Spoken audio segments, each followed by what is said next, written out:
I will show my children what I am about to do on this earth through my prophets.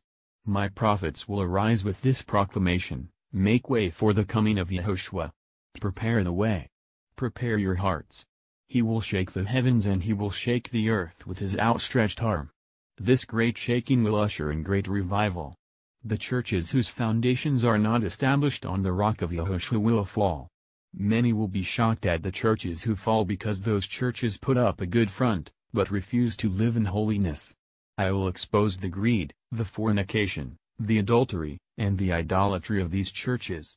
There is a great shaking coming and I will expose the sin. Repent before it is too late. Dr. Green's message immediately got my attention because it very closely mirrored what I have been proclaiming.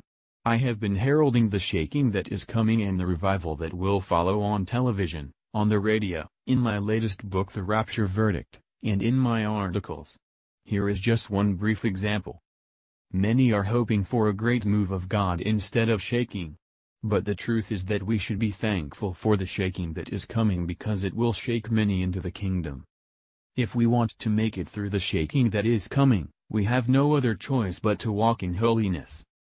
It is easy to point the finger at others, but the truth is that each one of us needs to closely examine our own lives to make sure that we are living the way that we should. Another voice with a very long track record that is warning that dark days are coming to America is Stephen Hansen. These are the days of uncertainty for many. These are the days of turmoil and unrest. And yet I would say that I can give you rest.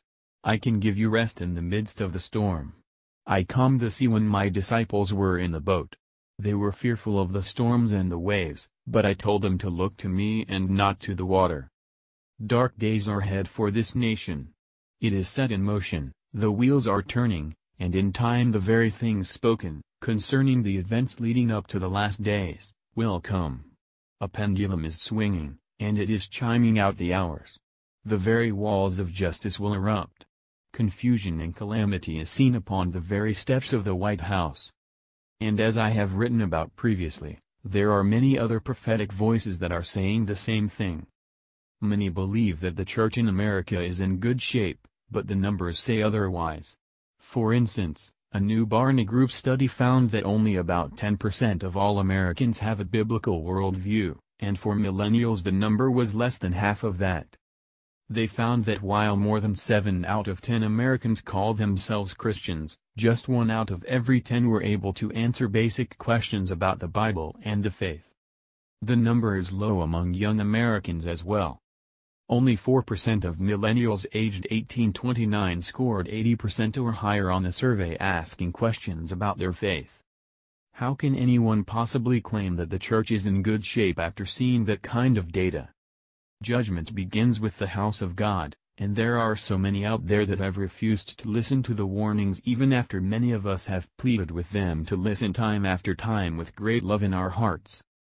But there are also many that have heeded the call, and in these last days God is raising up a mighty remnant that will do great exploits. The move of God that is coming will not have anything in common with the watered-down, lukewarm, wimpy churchianity that so many of us have become accustomed to seeing. In the times that are coming, we are going to need believers that are willing to be bold, strong and militant. I really like how Larry Alex Taunton made this point in an article for Fox News. My father, a career soldier, had a phrase he liked to employ whenever he saw a man behave in a manner that was less than manly. He would say something like, "That was candy-assed." Of course, my father didn't invent the idiom, but in his use of it you didn't need further explanation. You knew exactly what he was talking about. The term fits the kind of Christianity that has infected the church and sapped it of its vitality and strength. The expression might offend the sensibilities of some of my readers, to which I can only say, it might fit you. I urge you instead to be offended by the way our God's name is blasphemed in our country every day, by the 54 million children murdered in the Holocaust of abortion since 1973, by the sordid sexual agenda that is eroding the very fabric of Western civilization, by the fact that Christians are dying for their faith, largely at the hands of Muslims, at a rate of 100,000 per year, and, most of all, by the reality that these things are being ignored, trivialized, or celebrated. Yes, a great shaking is coming, but God is not warning us about these things so that we will be afraid. Rather, we are being warned so that we will not fear. God is in control. He knew about all of this in advance, and He has a plan. And even in the midst of all the darkness, this is going to be the remnant's finest hour. Without a great shaking there would be no widespread revival, so we should embrace the shaking that is coming because it will help spark what I believe will turn out to be the greatest move of God the world has ever seen.